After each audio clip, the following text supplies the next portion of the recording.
un poquito lo que dura el embarazo, ¿está? Ustedes saben que el embarazo dura desde la semana 0 hasta la semana 42. Cuando un embarazo está a término, ustedes saben que es a partir de las 37 semanas. Entonces, si uno traza una línea, ¿tá? Ustedes dicen entonces que el embarazo duraría de la semana 0 a la semana 42. ¿Cuándo está a término el embarazo? Es a partir de las 37 semanas. Cuando uno le habla de fecha probable de parto a una paciente, yo le hablo siempre de las 39 semanas. Y ustedes me dirán, ¿por qué, doctor, usted le habla de las 39 semanas? Porque normalmente, ustedes saben que los 9 meses son las 40 semanas, y entonces vamos a poner que una fecha de última menstruación fue el 10 de enero. ¿Estamos hasta ahí? ¿Me van escuchando? Sí, perfecto. Bueno, si es el 10 de enero, ¿ustedes cómo hacen para sacar rápido la fecha probable de parto? Cuentan 9 meses. Entonces, enero, contamos enero, febrero, marzo, abril, mayo, junio, julio, agosto, septiembre, octubre. El 10 de octubre tenemos 39 semanas. Le sumamos 7 días, nos quedaría que el 17 de octubre sería la fecha probable de parto, ¿no? ¿Y ahí qué pasa? Entonces, usted, doctor, me habló de las 39 semanas. Claro, 39 semanas tenía el 10 de octubre. Y de ahí yo siempre le digo a las pacientes que pueden ser 15 días antes, 37, o 15 días después, 41. Ninguno tetra vamos a dejar el bebé hasta las 42 semanas. 41, 41.2, 41.3 se hace lo que se llama una inducción del trabajo de parto, siempre y cuando la paciente quiera un parto.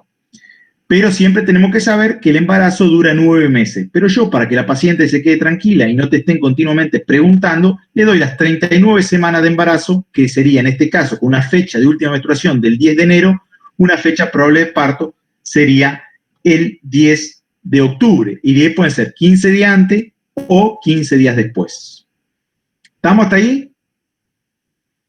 Sí, profe. Bueno. Después yo trazo una línea y digo, ¿qué pasa en las primeras 12 semanas de embarazo? ¿Qué es lo que tenemos que hacer las primeras 12 semanas? Lo que hay que hacer es darle ácido fólico, pedirle un laboratorio completo y ecografía. El ácido fólico, y a veces te preguntan cuánto es lo que hay que dar de ácido fólico en un embarazo.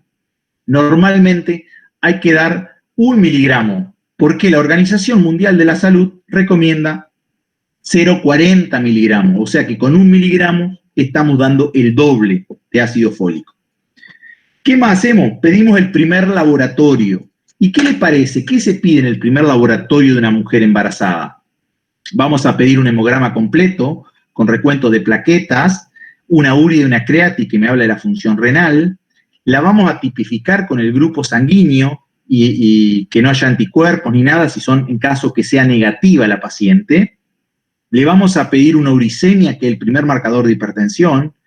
Siempre yo miro a ver cómo está la función tiroide de la paciente, una TSH y una T4, y las infecciosas, que vamos a pedir lo que es el HIV, la sífilis, la toxoplasmosis, el Chaga, y la hepatitis B y la rubiola. Y también le pido un urocultivo. Y ustedes tienen que saber que siempre se pide urocultivo y no orina completa, porque la orina completa lo que me da si hay gérmenes o no, y ya con el urocultivo nosotros ya hacemos el diagnóstico de que va a haber gérmenes y todas esas cosas, y ya la podemos medicar a la paciente para evitar una amenaza de parto prematuro. Eso sería el primer laboratorio. Y la primera ecografía se va a pedir entre las 6 semanas y las 10 semanas. Después tenemos la segunda ecografía, que la vamos a hacer entre las 11 y las 14 semanas. La tercera ecografía se va a hacer entre las 18 y las 20 semanas, que es para ver el sexo del bebé. La cuarta ecografía siempre la pido entre las 20 y las 24 semanas, y es lo que se llama la ecografía morfológica o escáner fetal. ¿Qué es lo que hace esta ecografía? Lo que hace es ver bien el corazoncito del bebé, que tenga las 4 cavidades, que tengamos los 2 pulmones, que tengamos los 2 riñones, o sea, viendo órgano por órgano. La quinta ecografía la vamos a hacer a las 25 semanas, y yo le hago siempre un corazón, les dibujo lo que sea, porque lo que estamos hablando es para ver bien el corazoncito del bebé, que no tenga ninguna arritmia, que no tenga ningún foco ecogénico, que esté bien formadito el corazón. La sexta ecografía es la que se hace entre las 27 y las 30 semanas, y acá estamos hablando lo que es la 5D, la 4D, la marketinera, la social. La séptima ecografía yo se las pido a las 31 semanas, y es lo que se llama la ecografía obstétrica con Doppler. ¿Qué es lo que hace el Doppler? Cuando ustedes le hablan, ¿qué es el Doppler? El Doppler es como cuando ustedes están regando el patio de su casa. Ustedes van a apretar la punta de la manguera para regar y el chorro sale con más presión, pero al final llega menos agua. Acá pasa lo mismo. Y yo quiero ver cuánto sangre bombea el corazón y cuánta sangre le llega al útero. Si la sangre es la normal y la habitual, la paciente va a seguir haciendo una vida totalmente normal. De lo contrario, tendremos que ponerla en reposo. Y ustedes me preguntarán, ¿por qué la vamos a poner en reposo? Y porque si uno anda todo el día para un lado, para el otro, el corazón, ¿hasta dónde bombea sangre? Hasta el dedo gordo del pie, porque lo usás, hasta los brazos, porque vos lo usás. Y nosotros lo que necesitamos es que toda la sangre vaya hacia el útero. Entonces, el corazón, el sistema hace un circuito chico. Corazón, bebé, cerebro. Corazón, bebé, cerebro. Si no es corazón, dedo gordo del pie, bebé, cerebro, y ya se va perdiendo sangre para otro lado. Y yo necesito que toda la sangre vaya al bebé. Y la octava ecografía la pido a las 35 semanas. Esas serían todas las ecografías que yo pido. Las vuelvo a repetir. La número 1 entre las 6 y las 10 semanas, la número 2 entre las 11 y las 14 semanas, la número 3 entre las 18 y las 20 semanas, que es para ver el sexo del bebé, la número 4 entre las 20 y las 24 semanas, que era morfológica o escáner fetal, la número 5 a las 25 semanas, que era para ver el corazoncito del bebé, la sexta entre las 27 y las 30, que era 4D o 5D, la séptima a las 31 semanas y la octava es a las 35 semanas. En cuanto a los laboratorios, habíamos pedido el primer laboratorio antes de las 12 semanas, que recién lo charlamos. El segundo laboratorio lo vamos a pedir más o menos a las 24 semanas, y este es el de la diabetes gestacional. O sea que este es el que te sacan sangre, te mandan a tomar algo dulce feo y te vuelven a sacar sangre. Y el último laboratorio sería a las 35 semanas, que en este lo que hacemos es que el que un poco es para ver cómo están los glóbulos rojos, cómo están los glóbulos blancos, y a su vez para ver un poquito el tema de los cultivos. ¿Te acordás que se toma el hisopado anal y vaginal? ¿Estamos hasta ahí? ¿Me escuchan bien? Profe, Sí. tengo una pregunta. Junto con la ecografía de translucencia nucal, ¿no se pide un laboratorio de cromosomopatía? En la parte privada sí, en la parte pública por ahora no es tanto, pero sí, se llama triple screening. Esto lo que te hace es tener una mayor probabilidad de detectar el síndrome de Down, pero no es diagnóstico. Entonces, primero hacemos una translucencia nucal. ¿Hasta cuánto es el valor normal de la translucencia nucal? Hasta 3 milímetros. ¿Ah? Si la translucencia nucal no da, por ejemplo, 5 milímetros, tenemos chance de que el bebé tenga un síndrome de Down. Entonces vos le pedís el triple screening. Y el triple screening, hay dos hormonas que se miden, una que se llama Free Beta y otra que se llama PAP-A. Cuando vos tenés una Free Beta y este valor de estas dos hormonas tiene que estar siempre cerca del 1. Entonces, uno siempre habla de 0.5 a 2.5. En un síndrome de Down, vos vas a tener generalmente una translucencia nucal con más de 5 milímetros y una Free Beta por debajo de 0.5 y un PAP-A, que es la otra hormona, por encima de 2.5. ¿Fui claro? Sí, totalmente. A su vez, si vos querés, o de a veces tenés los medios económicos para hacerlo, podés hacer un ADN fetal que se manda a Estados Unidos y este te da un 100% de seguridad de que vos estás ante un bebé con un síndrome de Down. ¿Estamos? El ADN sí es seguro y es eficaz. Lo otro te habla de probabilidad. ¿Estamos? ¿Sigo adelante? Sí, profe, gracias. Bueno, después, por ahí, otra cosa que uno tiene que tener en cuenta, las vacunas que hay que colocar. Bueno, la vacuna que hay que colocar, siempre la antigripal se coloca, y ni hablar ahora, con esto de la pandemia, a todas las pacientes embarazadas hay que tenerlas vacunadas, o sea que la vacuna hay que hacerla. Yo, en mi experiencia propia, la hago después de las 12 semanas que el bebé ya está en formación, ya está formado, en una palabra, después de las 12 semanas.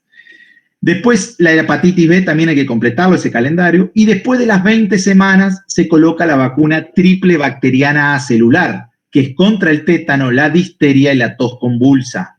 Se pone después de las 20 semanas. Esto que yo les hablé un poco, es un poco el bosquejo del embarazo. ¿Estamos hasta ahí? Sí, perfecto. Bueno, ahora vamos a empezar a hablar un poco. Esto que yo le expliqué es más o menos para que ustedes tengan una idea, si tienen una vecina, una amiga o lo que sea, que le puedan explicar un poco estas cosas. Sí, la escucho. Disculpe, doctor, dijo que la translucencia, ¿hasta qué semana es que se realiza? Hasta las 14, entre las 11 y las 14. Bien. Y el último laboratorio que se hace junto con los hisopados. 35 semanas. 35, muchas gracias. Primer laboratorio ante las 12. Segundo laboratorio a las 24. Tercer laboratorio a las 35. Primer laboratorio, ¿qué es lo que teníamos que ver? Las infecciosas que le dije, el HIV, la sífilis, la toxoplasmosis, hepatitis B, rubiola. Segundo laboratorio, ¿qué infecciosa vamos a ver acá? Son 3 nomás. HIV, sífilis, toxoplasmosis. Y en el tercer laboratorio agregamos nuevamente HIV, sífilis, hepatitis B y toxoplasmosis. Bueno, otra cosa que por ahí también nos preguntan las pacientes, ¿cuánto puedo aumentar de peso? Lo ideal es que una paciente hasta las 12 semanas aumente 1 kilo o nada. De las 12 a las 24 semanas, 3 kilos más. Y de las 24 al final, 8. Igual 12 kilos. Hasta los 12 kilos, generalmente bajando, haciendo un parto natural, lo bajás al toque a los kilos. Cuando ya aumentás 20 kilos, cuesta un poco más. Por eso es bueno una buena dieta. ¿Qué quiere decir una buena dieta? 5 comidas. Te levantás, café con leche, pan lactal, mermelada y manteca light. Media mañana, alguna barra de cereal, algún yogur. Mediodía, la comida habitual, sacando el pan. Media tarde, otra colación. Y a la noche, la comida habitual. 5 por día. ¿Alguna otra pregunta de esto? Bueno, no. Vamos a hablar un poquito de lo que es el parto normal, para empezar lo básico. Cuando uno habla del parto normal, ¿qué es el trabajo de parto? Es un conjunto de fenómenos activos y pasivos que tiene por objetivo la expulsión del feto por el canal del parto. Estos consta de 3 periodos el trabajo de parto. Primero, el de borramiento y dilatación del cuello del útero, que sería lo que va haciendo el trabajo de parto. La segunda, la expulsión del feto. Y la tercera es el alumbramiento. El primer estadio del trabajo de parto, ¿qué son? Los fenómenos activos y pasivos. Los fenómenos activos son las contracciones uterinas y los pujos. Entonces, esas contracciones hacen que, al tener una contracción, vas modificando los fenómenos pasivos, que son los que van produciendo sobre el canal del parto. Y si ustedes miran acá, yo ahora les voy a mostrar, fíjense que el útero es como una pera. A medida que las contracciones que ustedes las contracciones van de hacia arriba hacia abajo, fíjense que este canal del parto se va modificando y esa pera se va transformando en una palabra, en una naranja. Acá lo que tenemos que ver las diferencias que hay entre una paciente que es primigesta, que es su primer embarazo, y una multigesta, que ya tiene 2 o 3 en adelante de los embarazos, que acá se va a encajar el bebé. En la primigesta cuesta más, por eso lleva más horas de trabajo de parto, y la multigesta es más rápido. Por eso acá ustedes tengan que tener todo esto en cuenta para cuando ustedes estén haciendo guardia. Uno cuando empieza a hacer las primeras guardias, las hacen en los pueblos, estamos lejos de los efectores de las maternidades. Entonces, ¿cuándo tenemos que derivarla y cuándo el parto se nos va a hacer en el mismo salita o hospital chiquito que estemos? Tenemos que tener en cuenta eso, que cuando es una primigesta a lo mejor va a llegar y cuando una multigesta se le va a hacer antes. ¿Estamos? Los fenómenos pasivos, que esto los tomamos mucho en el final, es el desarrollo del segmento inferior, borramiento y dilatación del cuello, la expulsión del olimo, el famoso tapón mucoso, la formación de la bolsa de agua, la ampliación del canal del parto, los mecanismos del parto y los fenómenos plásticos del feto. Es cuando el bebé vieron que está muy encajado de a veces en el canal del parto y sale como un chichón con algo largo, ¿me entiende? Esos son los fenómenos plásticos que en 24 o 48 horas desaparecen y la cabecita del bebé vuelve a su normalidad. Estos son todos gráficos del Schwartz. También yo algunas cosas saqué del Cabero Roura. Esto un poquito cuando van a ver cómo se va encajando el bebé en el canal del parto. Fíjense, si miran bien, fíjense en cómo es la famosa pera que yo le decía cuando está el bebé recién empezando el trabajo de parto y cómo se va modificando, encajando la cabeza y esa famosa pera se va transformando en una naranja. Fíjense acá está bien claro la diferencia que hay entre lo que es una multigesta y lo que es una nuligesta o primigesta. Las fotos de arriba son de una paciente primigesta y las fotos de abajo son de una multigesta. Fíjense en que ya la multigesta está más abierto, por eso una vez que empieza el trabajo de parto, por ahí es más rápido. En cambio, en la primigesta, los trabajos de parto por ahí son más largos. Por eso es que le digo yo, ¿cuál es la urgencia? Cuando ustedes se encuentren con un trabajo de parto en una salita o en un hospital chico y tengan que derivarlo para ver si va a llegar o van a tener que hacerle el parto ustedes donde se encuentren. El segundo estadio del trabajo de parto, ¿se acuerda que le dije que era el alumbramiento? Se indica cuando la madre siente espontáneamente la necesidad de pujar y se contacta al tacto por la dilatación completa del cuello. Sí. Perdón que lo interrumpa. ¿El segundo no es la expulsión y después el alumbramiento? Por eso, segundo estadio del trabajo de parto, te puse, y está, periodo de expulsión. Listo, gracias. Que se inicia cuando la madre siente espontáneamente la necesidad de pujar y se contacta a través del tacto de la dilatación completa. Perfecto. Y el tercer estadio, ¿está? Que dijimos que era el alumbramiento. Usted, lo principal es sacar el bebé y que el bebé llore. O sea, el alumbramiento, la placenta, olvídese, la placenta no se asfixia. O sea que usted tiene que sacar el bebé. La placenta, que alumbre sola, no hay ningún problema. Si queda pegada, se resolverá. Pero lo principal es sacar el bebé bien. El alumbramiento, que es el tercer estadio, el tiempo del parto en el cual se elimina al exterior la placenta y las membranas ovulares. Hay dos tipos de alumbramiento, usted tiene que saber. El normal, que se repite algunos pujos y por el peso se termina expulsando la placenta al exterior, o que la placenta quede desprendida y descienda sola hacia la vagina. ¿Está? Generalmente ahora lo que nosotros hacemos, cuando vos haces mucho parto y tenés experiencia, es el alumbramiento activo. ¿Qué quiere decir? Una vez que el bebé nació, se clampeó el cordón, se espera los minutos que sea necesario, no hay apuro nada.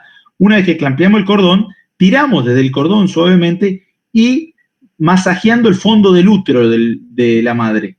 De esa forma se va a desprender más rápido la placenta y con eso va a haber menos pérdida de sangre. Normalmente ustedes saben cuánto se pierde de sangre en un parto, más o menos medio litro. Y cuando vos dejás que el alumbramiento sea espontáneo y todo eso, capaz que sea 700, 800 mililitros, y si vos lo hacés activo, lo cerrás en 500 mililitros, o sea, menos. ¿Cuáles son los síntomas que va a haber? Esto. La reaparición del dolor, salida de sangre por los genitales, cuando viene bastante sangre te das cuenta que se desprendió la placenta, el útero se va achicando, y si pusiste una pinza, esto se llama el descenso de la pinza, que es el signo del pescador.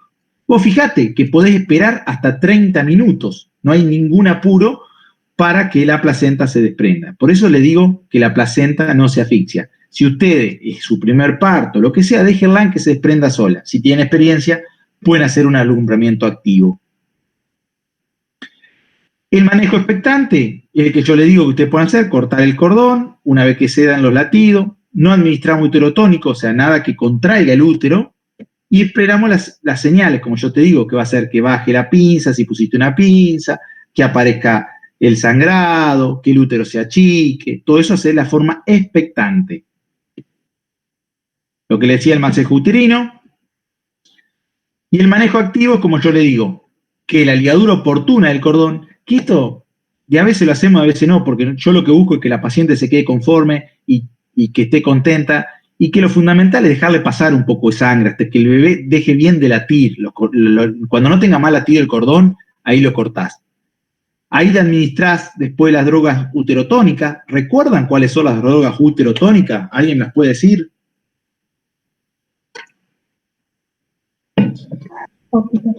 Oxitocina. Bien, ¿cuál otra hay?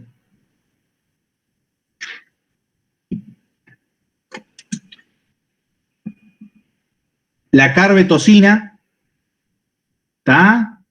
¿Qué nombre comercial es el? Tenemos la oxitocina, la vasofortina, que es el nombre comercial de la carbetocina, y el duratocin. Las 3 drogas que puedes poner para el útero, acordate. Oxitocina, vasofortina y duratocin.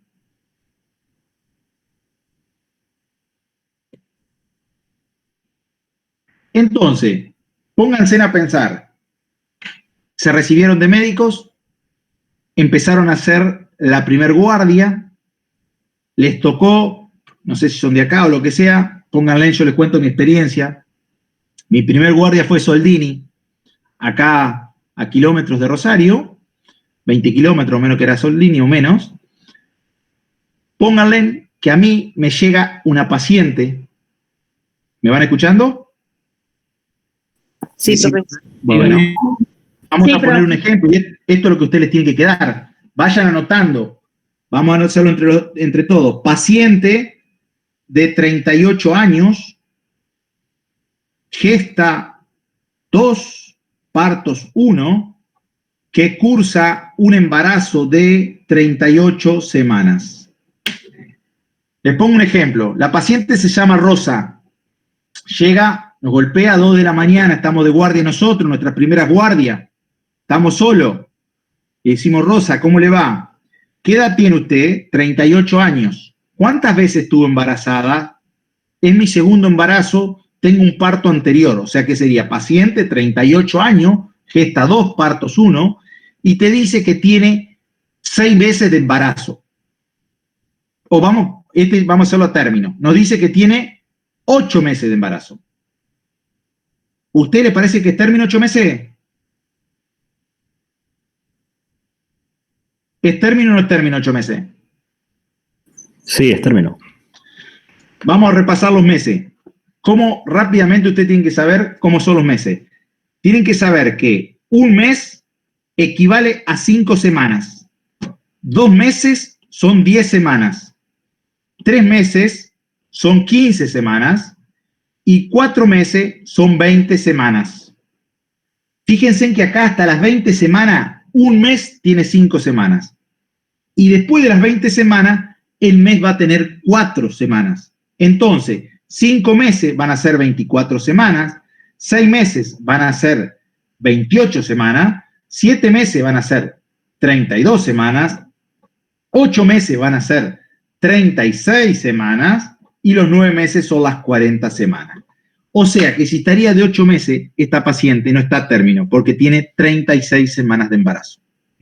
¿Fui claro en lo que es meses y semanas? Sí.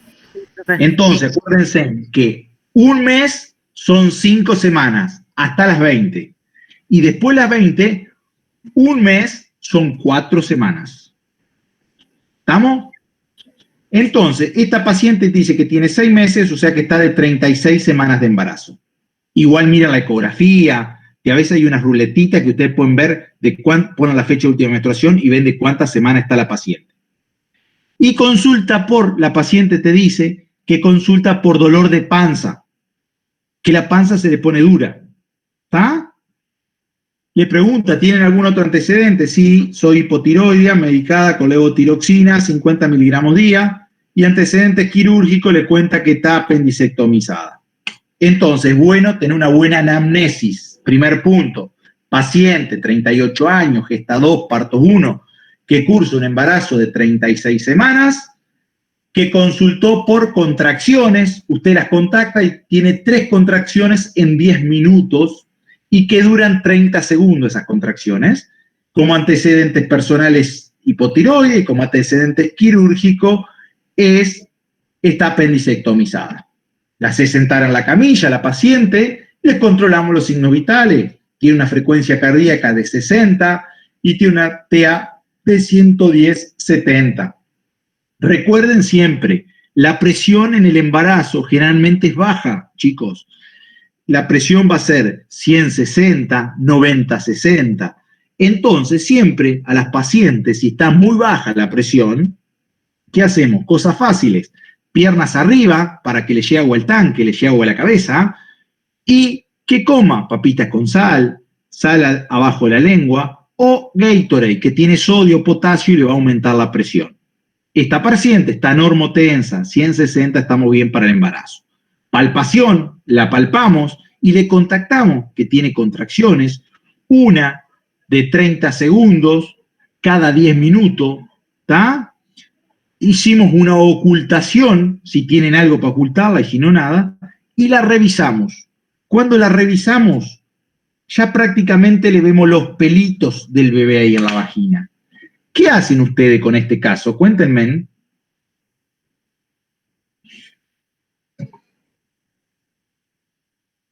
Volvemos a repetir, paciente 38 años, gesta 2, parto 1, que cursa un embarazo de 36 semanas, que consultó por contracciones, 3 en 10 minutos, y el tacto se le ven los peritos. ¿Qué tipo de dilatación tenemos? Completa, correcto, doctora. ¿Y usted con esto qué hace?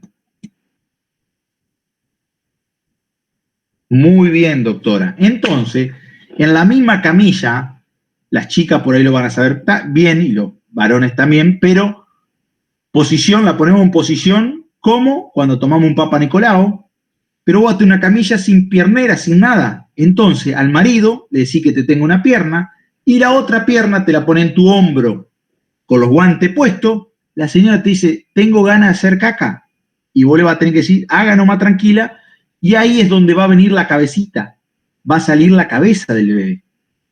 Esto, lo que hay que estar atento, es que el canal del parto es un tobogán. Acuérdense del tobogán. Que cuando usted salga la cabeza, ustedes tienen que tirar hacia abajo. ¿Por qué? Porque tiene que desprenderse el hombro. Si ustedes tiran recto, tienen el encaje de hombro, porque no va a salir el hombro, ¿me entienden? Entonces, como el tobogán hacia abajo, una vez que tiran hacia abajo y desprenden el hombro, después le dan un cachitito hacia arriba y sale el bebé.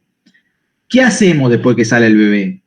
Si vos ves que el bebé llora, está todo bien, se lo ponemos arriba de la panza de la mamá. Y después de ahí ya viene el laboratorio de neonatología, todas las cosas que tienen que hacer sobre lo que es la neonatología. Esperamos 3, 4, 5 minutos, lloró, ustedes pasaron el estrés, nació bien, están contentos, todo, cortan el cordón, ¿está? Y bueno, pero si no tengo nada, bueno, por eso siempre en el bolso de parto o en el bolso que yo le digo de guardia, ni siquiera de parto, de guardia, que ustedes van a tener teniendo todo porque llega a muchos lugares que no tenés nada, siempre guárdense en un hilo de lino. ¿Vieron los linos? Lino. Se guardan unos hilos y ahí los pueden atar con un lino arriba, otro lino más abajo y al medio cortan. Si no tienen tijera, con bisturí. Entonces también lino y algunos bisturí en la mochila de médico de guardia, que ustedes van a andar por todos lados los primeros tiempos. ¿Estamos? Tengo una pregunta. Sí. Vos dijiste que cuando empieza ya el trabajo de parto, le ayudamos al niño a bajar hacia abajo la cabeza, hasta una que vez que ya sale la cabeza, ¿entendés? Que vos tenés los pelitos afuera, sí, va a salir la cabeza en algún momento.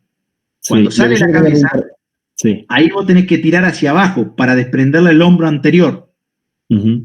Y después de sacar el hombro, ¿no hay que girarlo hacia uno de los lados? No. El bebé ya sale en la posición. Hacia abajo y hacia arriba. Bien. Claro, ya sale, porque el bebé siempre rota y va a rotar y generalmente la mayoría de los bebés salen mirando la cola de la madre. Uh-huh.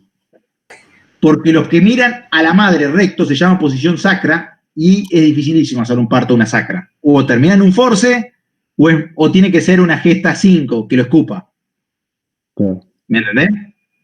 Sí, me parecía haber leído en algún lado que había que girarlo un poco la cabeza en algún momento, pero no, también. No, ya gira sola. Va rotando sola la cabeza. De a veces hasta vos lo ves como va a ir rotando solita la cabeza cuando va a salir. ¿Estamos hasta ahí? Profe, tengo una pregunta. Usted Sí, dijo que se podía esperar 3 minutos para ligar el cordón. Sí, o lo que sea necesario. De a veces vos lo puedes dejar hasta 30 minutos, no hay apuro. El bebé nació, lloró, está todo bien, no hay problema. ¿Pero para ligar o para cortarlo?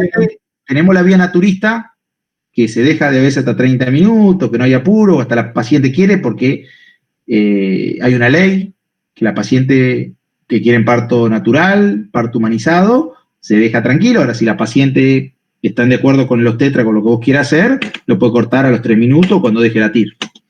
Claro, mi pregunta es, o sea, ¿lo ligamos o cortar, dice usted, a los 30 minutos? Porque no habría riesgo de polilobulia, por ejemplo, al dejarlo sin ligar el cordón. ¿El riesgo de qué? De una polilobulia, por ejemplo, al no ligar el cordón. No hay ningún riesgo.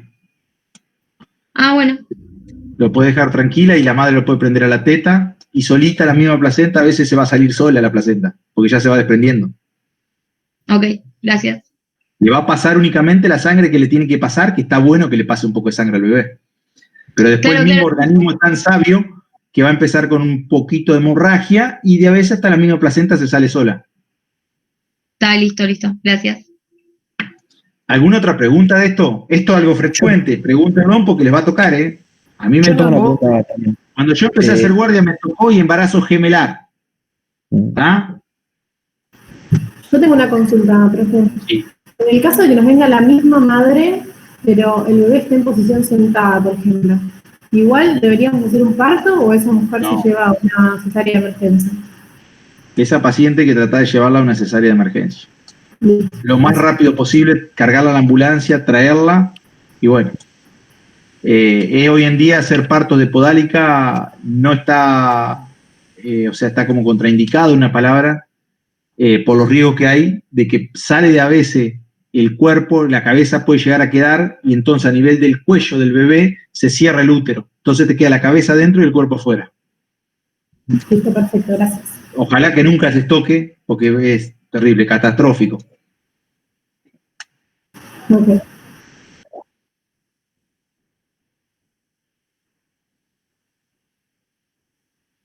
Tienen que tener una contracción cada 5 minutos y durante 1 hora y media, cuando es primigesta. Una contracción.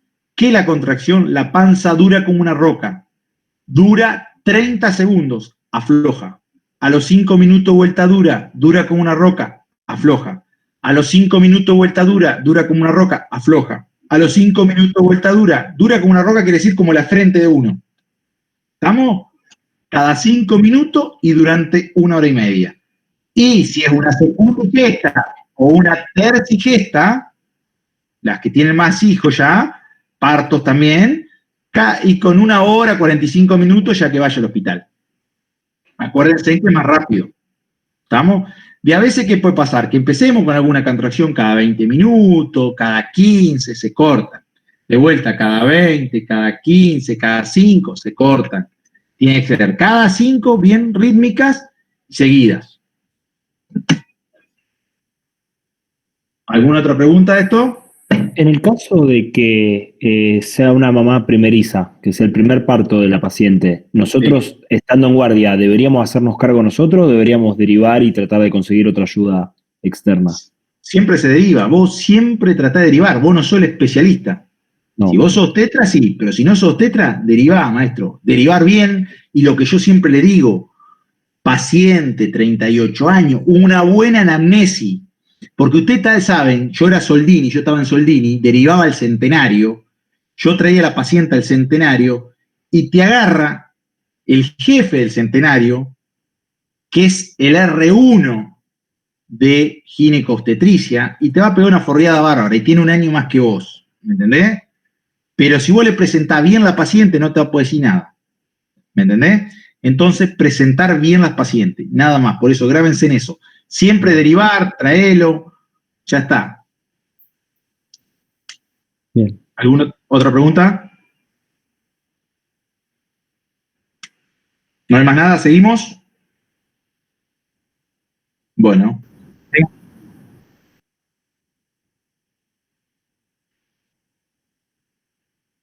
Sí, ya está, ese no te da tiempo a nada. Ahora, si vos metés la mano y ves que tenés, empezás a separar los dedos y tenés 4 o 5 centímetros, vos sabés que 1 centímetro es un dedo que entra en tu útero. Si te entran 2 dedos, está entre 2 y 3 centímetros. Y de ahí, si empezás a agrandarte, vos más o menos vas sacando los centímetros.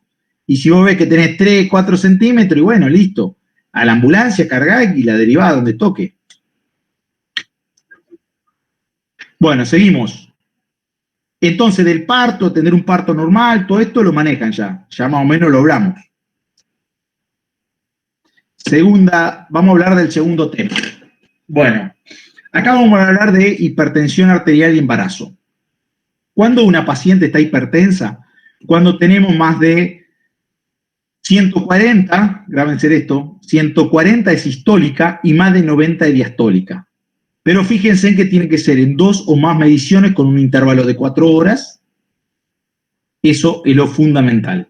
Si vos tenés ahora 150, pero hace un ratito te avisaron que a tu mamá la internaron, y es muy probable que sea emocional. Por eso a las 4 horas le volvemos a tomar. O hacemos un mapeo de la presión. Todos los días, durante una semana, le tomás a las 9 de la mañana, a las 5 de la tarde, 9 de la mañana, 5 de la tarde, 9 de la mañana, 5 de la tarde, y vos ves. Y dependiendo si hace presión en algún momento, la tendremos que medicar. Nada más. Entonces, acuérdense, hablamos de hipertensión arterial y embarazo, más de 140 de sistólica y más de 90 de diastólica. ¿Cómo clasificamos a la paciente, a la hipertensión y embarazo? La clasificamos en hipertensa crónica, que es la que peor se comporta, que es la que ya era hipertensa antes de embarazarse. La hipertensión inducida por el embarazo, o sea, la paciente que era normal y en el embarazo hizo presión. La que hizo una preeclampsia, ¿se acuerdan que preeclampsia? Estamos hablando de preeclampsia cuando tenemos presión más proteína en orina. La preeclampsia en una hipertensa crónica, que esa, la hipertensa crónica, ¿se acuerda que yo le dije que la que peor se comporta? La eclampsia, cuando ya la paciente convulsiona, o la cifra tensional elevada y helada, que es la que yo le dije por algún disgusto, por algún nerviosismo o lo que sea. Esta clasificación se toma mucho, grábensela. ¿Cuáles son los criterios para internar a una paciente? Bueno, que tengamos una TA más de 160-100, un fracaso o incumplimiento del tratamiento. ¿Qué pasa? Hay pacientes de bajo recurso que vos sabés que no te van a tomar la medicación, que no pueden comprar la medicación. Entonces vos le internás, aunque sea 48 horas, para monitorear la presión y por otro lado, para conseguirle la medicación a la paciente o esas que no te van a tomar la medicación, por lo menos para que te quede algún registro que vos hiciste lo que pudiste con ella, a pesar que ellas no cumplen. Porque después vienen los problemas legales. Por eso es siempre hay que resguardarse. Preferir internarla 48 horas por lo menos y quedarnos tranquilos. Paciente con síntomas. ¿Cuáles son los síntomas? Los pródromos, cuando hablamos de hipertensión y embarazo. Bueno, la cefalea, vamos a empezar de arriba, el dolor de cabeza, más bien frontal, es característico. La visión borrosa o escotoma, cuando ven como estrellitas. El dolor epigástrico, las náuseas, los vómitos, los edemas, todos esos son pródromos o síntomas de hipertensión. ¿Cuál otro síntoma tenemos? La alteración en los parámetros del bienestar fetal. ¿Qué quiere decir? Que vos haces una ecografía con Doppler, y esto grábense. ¿Se acuerda cuando en ecografía, normalmente un bebé a las 22 semanas pesa 500 gramos? A las 27 semanas pesa 1 kilo. A las 30 semanas pesa 1,5 kilos. Y al término, o sea, de las 30 hasta las 40, más o menos un bebé aumenta 1,5 kilos más. O sea que lo normal estadístico es 3 kilos. Entonces, una paciente con hipertensión, una paciente que está con 150, 100 de presión, que vos la diagnosticaste a las 30 semanas, vos le vas a hacer una ecografía con Doppler y muy probablemente el bebé, en vez de pesar 1,5 kilos, como yo le dije, pesa 1,3 kilos. Entonces, esto es lo que yo le dije de la manguera, ¿se acuerdan hoy? Que vos apretás la punta de la manguera y sale con más presión, pero al final llega menos agua. Acá en el organismo pasa lo mismo. El corazón bombea, pero al útero le llega menos sangre. Entonces, por eso a esta paciente hay que ponerla en reposo para tratar que toda la sangre que bombee el corazón vaya al útero y no a otros órganos. Entonces, en la ecografía va a tener un retardo del crecimiento intrauterino. Cuando vos hagas el laboratorio, vas a tener una proteinuria más de 3 gramos. O sea que lo normal es hasta 3 gramos. Si tenés más de 3 gramos, ya ahí estamos hablando de hipertensión. Y a veces hablamos de preeclampsia, porque se acuerdan que aparecía la proteinuria positiva, hablamos de preeclampsia. La preeclampsia la dividíamos en leve, moderada o severa. O que tengamos una tensión arterial entre 140 y 160 o entre 90 y 100 y con algún otro síntoma, la internaríamos. Claro, lo que hablé de criterios de internación de una paciente. Sí, muy claro. Sí, ¿Qué más vamos a hacer? Vamos a pedirle un laboratorio. Este es el laboratorio que se pide a una paciente con preeclampsia o con una paciente que viene hipertensa. Le vas a pedir un hemograma completo, le vamos a pedir tiempos. ¿Por qué? Porque a lo mejor tengamos que operarla o para ver que no esté prolongado. Una glicemia siempre y cuando la paciente esté en ayuno. Muchas veces la paciente no está en ayuno y la glicemia te va a dar alta. ¿Ustedes saben cuánto es el valor de glicemia normal en una paciente embarazada? ¿Alguien lo sabe? Entre 70 y 95. 90. Hasta 90 se habla en embarazo de glicemia normal. Siempre hay que tratar una en ayuno, 90. Y con la prueba de tolerancia a la glucosa, hasta 140. ¿Estamos? La urea y la creatina me habla de la función renal, cómo está. El ácido úrico, ¿se acuerdan que yo cuando empecé charlamos un poquito de lo que era el ácido úrico era el primer marcador de hipertensión en el embarazo? O sea que vos largás con un úrico de 4 y capaz que al final estás con 8 de ácido úrico de esta paciente, te va a hacer una preeclampsia. La transaminasa, la TGO y la TGP, y la LDH. Y la proteinuria al azar y 24 horas. Pónganle que nosotros tengamos un laboratorio normal, pero con una proteinuria de 0,35. ¿Se acuerda que era hasta 3? Yo le dije hasta 3 gramos era positivo.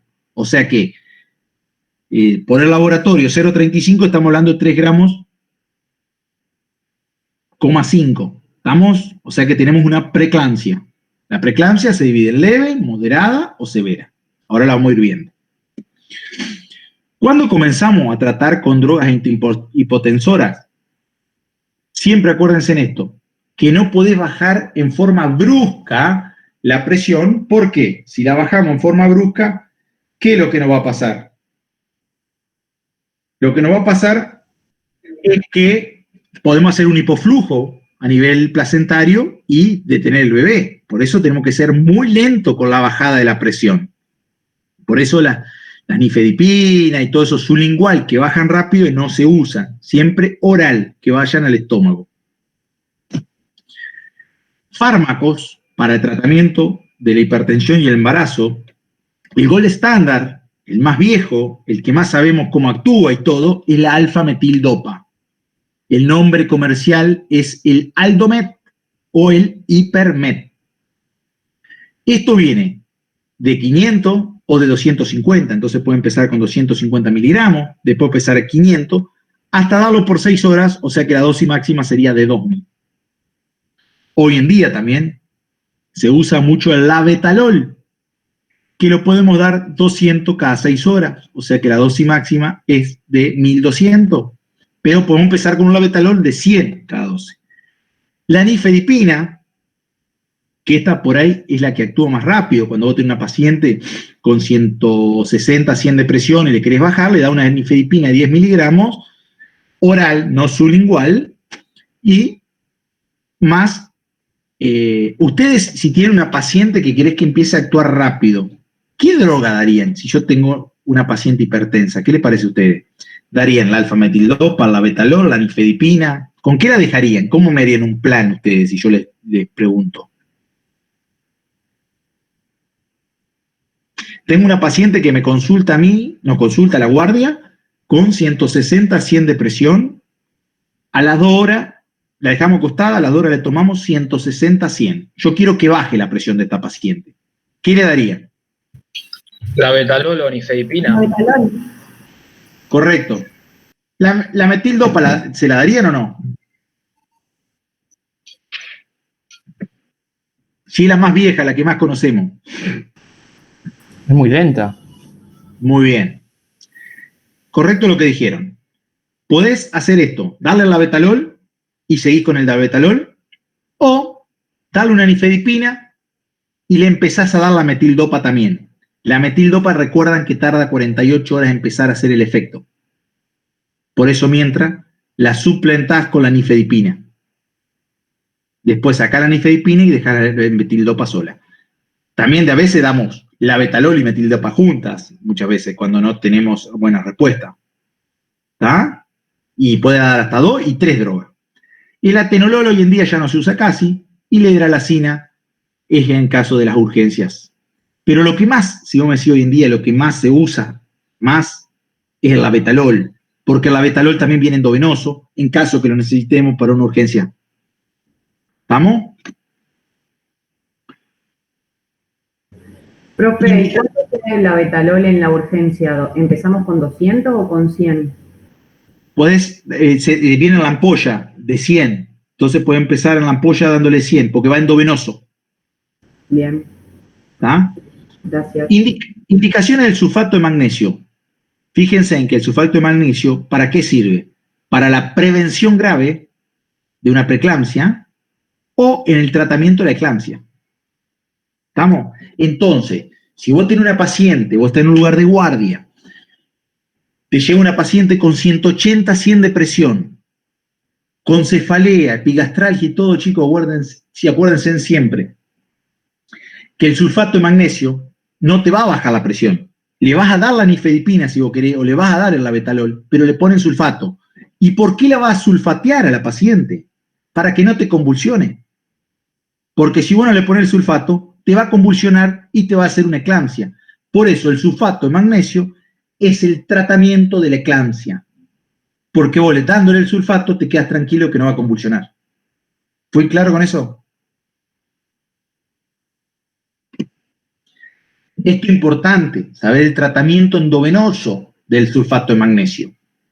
Acuérdense que tiene una dosis de carga.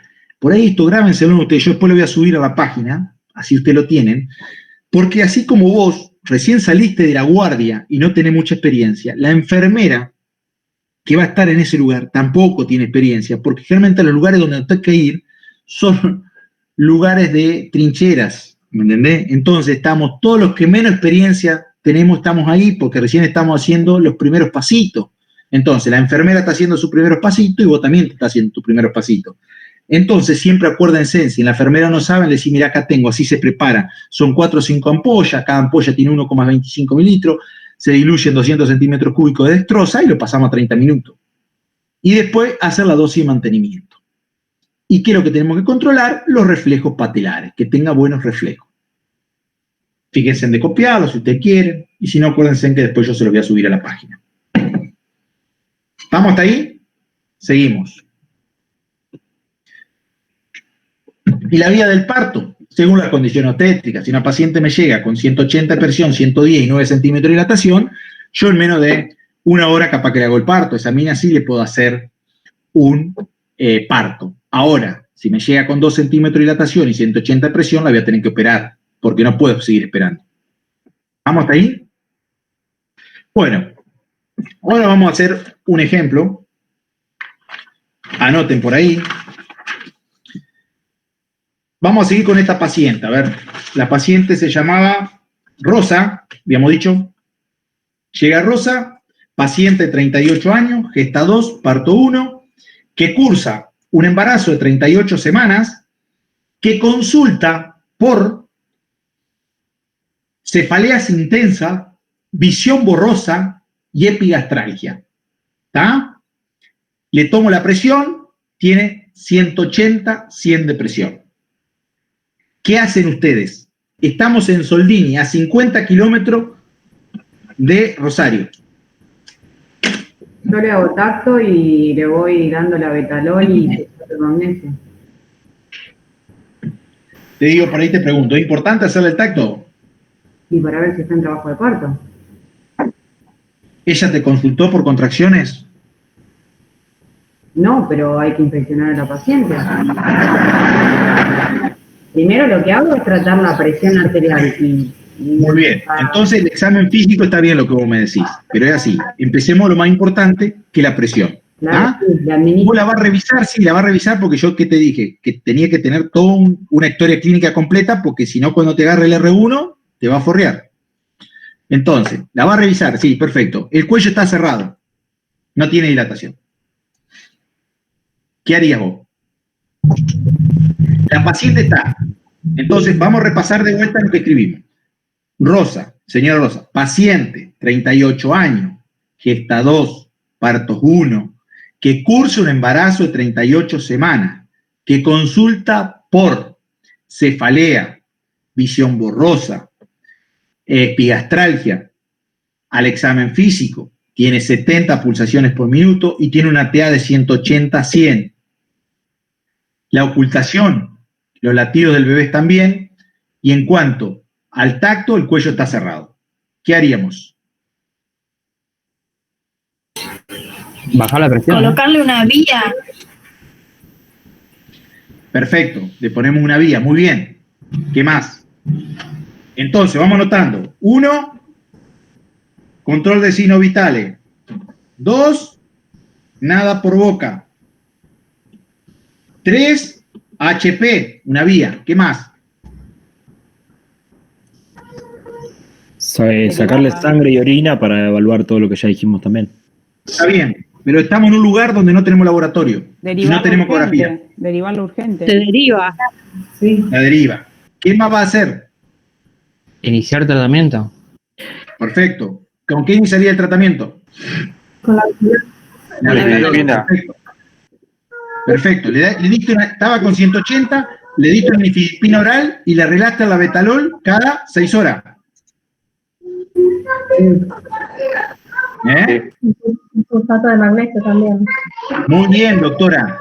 ¿Qué es lo que tenés que evitar? Lo que yo le digo. El sulfato, hay que sulfatear a esta paciente, porque si no, te va a convulsionar la ambulancia. Entonces, dijimos, 1, control de signos vitales, 2, nada por boca, 3, HP, más sulfato de magnesio, que es lo que le va a pasar endovenoso. Le diste una nifedipina, ponemos nifedipina, UD, única dosis, la betalol, 200 cada 6 horas. ¿Estamos? ¿Qué más podemos hacer con esta paciente? Una ecografía. Un electro. Está bien, al hacer un electro. No tenemos ni ecografía ni tenemos laboratorio, les dije. Y bueno, entonces hay que derivarla. La derivamos, perfecto. Si por ahí llegás a tener un corticoide, no está mal que le hagas, porque ya están maduros los pulmones porque tiene 38 semanas. Pero si la paciente, si le pone un corticoide no está mal, y si llega a tener menos de 36 semanas o 37, siempre póngale en un corticoide para remadurarle los pulmones o que tenga algo para cuando nazca y disminuir el distrés respiratorio recién nacido en caso que haya que terminar el embarazo. ¿Estamos hasta ahí? ¿Se le pone betametasona, dexametasona? ¿Qué se le pone? Ya vamos a hablar de eso en amenaza de parto. Cualquiera de las dos está bien. Beta o dexa están bien. La que vos tengas en el centro de salud.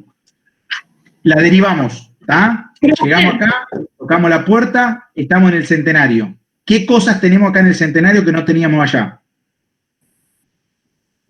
La ecografía. Ecografía. ¿Qué tipo de ecografía pedimos? Ecodoppler.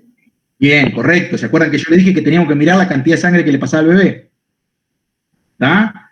Con esta presión, ¿esperamos que el bebé tenga un buen peso o más o menos? Más o menos. Bajo peso. Más o menos.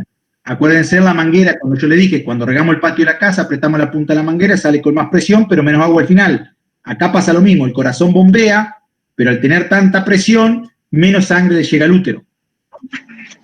Ecodoppler, ¿qué más piden? Laboratorio. Correcto, un laboratorio completo. Bien. ¿Cómo esperamos encontrar este laboratorio? La proteína elevada. Muy bien. Tengo 3,5 gramos de proteína en 24 horas. Es positiva. Tengo una preeclampsia. Sí. Bien. ¿Qué más en el laboratorio pedíamos? Uria, creatina. Bien. Población. Vamos por paso, empecemos de arriba. Hemograma completo con recuento de plaqueta, le dije yo. ¿Cómo estará el hematocrito y la hemoglobina? En un embarazo normal, el hematocrito más o menos está en 35 y la hemoglobina está en 12.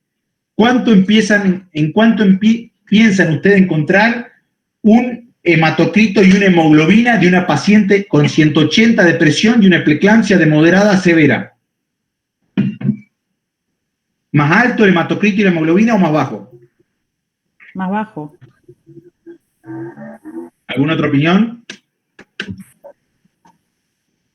Disminuido.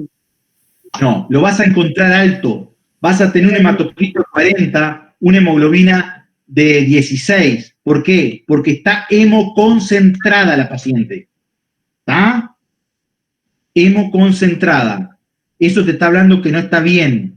El bebé, que hay una preeclampsia grave, de moderada a severa, por eso te dije. Y las plaquetas, ¿cómo las piensan encontrar?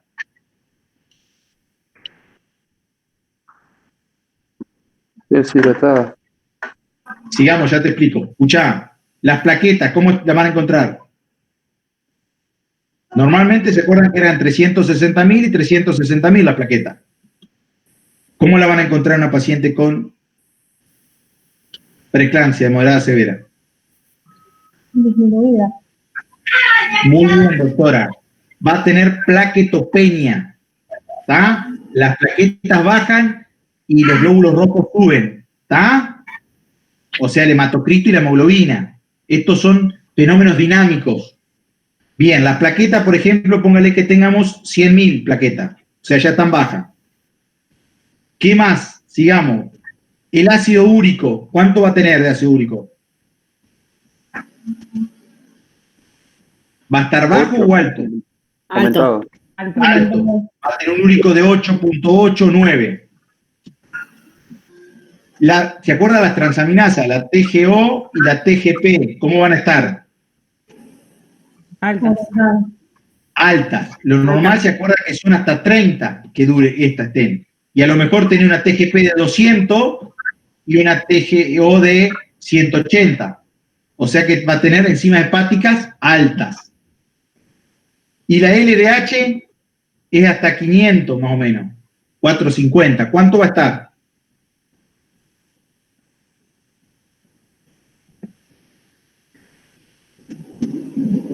Va a estar, por ejemplo, en 800, alta. Por eso, lo que está haciendo esta paciente es lo que ustedes conocen como el síndrome de HELP. ¿Se acuerdan? Hemólisis. ¿Por qué va a estar alto? Porque tenemos una hemólisis, una plaquetopenia, ¿está? Y los movimientos enzimáticos. ¿Vamos? Entonces, cuando vos ves una paciente que está hemoconcentrada, yo le dije que el hematocrito y la hemoglobina normal en un embarazo es hematocrito entre 32 y 35 y la hemoglobina entre 2 y 14. Ya cuando estamos con un hematocrito por debajo de 32 o una hemoglobina por debajo de 12, ya estamos hablando de una anemia leve en el embarazo, y cuando está por debajo de 30 y de 10, moderada, y más bajo ya es una anemia severa para el embarazo. Siempre tratar de darle y acompañarla con un hierro, o que la paciente embarazada siempre que tenga dieta a base de hierro, hígado, morcilla, lentejas. ¿Estamos? Entonces, en las preeclampsias severas vas a tener una hemólisis que te va a llevar a darte una hemoconcentración de la sangre con tener 40 de hematocrito, una hemoglobina de 16. Te vas a encontrar con las plaquetas bajas, plaquetopénica, por debajo de 160.000, dijimos 100.000 en este caso. La TGO, o sea, lo que es la enzima hepática, van a estar alta en 200, en 180, y la LDH también va a estar alta, y la proteinuria alta. En orina 24 horas, capaz que te da 3.5 de proteínas en 24 horas. ¿Estamos hasta ahí? ¿Desmenuzamos más o menos el laboratorio? Profe, una pregunta. Sí. Sobre el tratamiento cuando llega la paciente a la guardia. La nifedipina le damos en el momento, la única dosis. Y enseguida el abetalol. El abetalol nosotros ponemos juntos. Sí, juntos. Bueno. No hay problema, y cada 6 horas. Dale, gracias. ¿Alguna otra pregunta de esto? Acuérdense, siempre que estén en una guardia y llega esta paciente y no es término, siempre maduramos los pulmones, que después vamos a hablar de maduración pulmonar. Y como dijo por ahí alguna de las doctoras, dexametasona o betametasona. Para mí es mejor la beta porque es más fácil. La beta viene de 12 miligramos, le pones una ampolla entera y a las 24 horas la otra ampolla. La dexa viene de 8 miligramos, entonces tenés que ponerle una ampolla y media.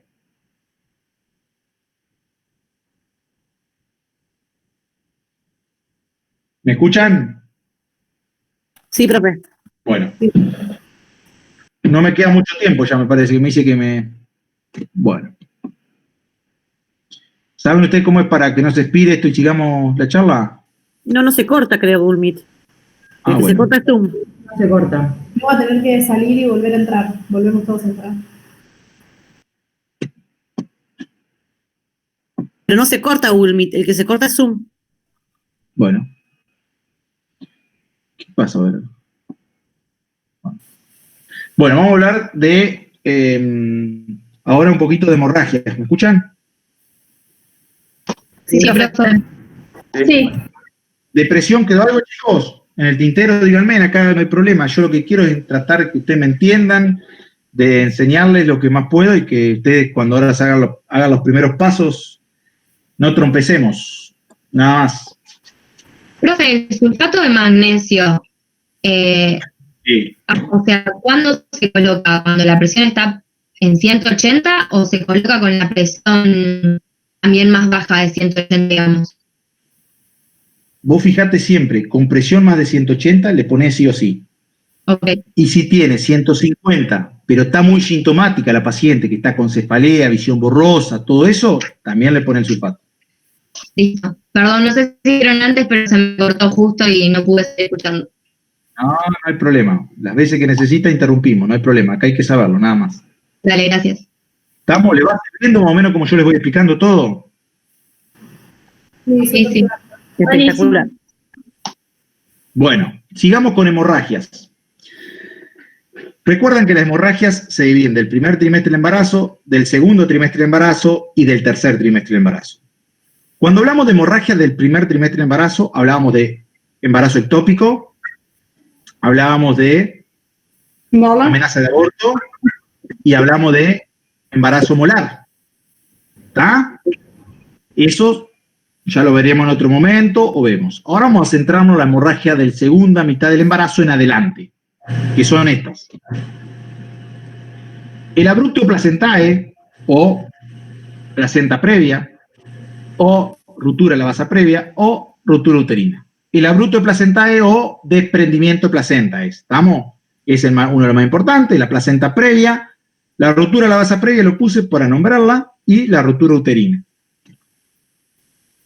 El abrupto placentae, como definición, es el desprendimiento parcial o total antes del parto de una placenta que normalmente está inserta. La frecuencia, fíjense en que es 1 en 200 parto y fíjense en que 1 en 1600 van a ser muertos estos bebés. Tiene una mortalidad, fíjense en de 1 en 1600. Fíjense en estos gráficos, ustedes van a ver dos. El de la izquierda, que es cómo está insertada la placenta, y el de la derecha, fíjense en cómo se va produciendo ese desprendimiento de la placenta. ¿Cuál es la clínica que presenta un desprendimiento de placenta? Fíjense en que lo más importante va a ser la hemorragia.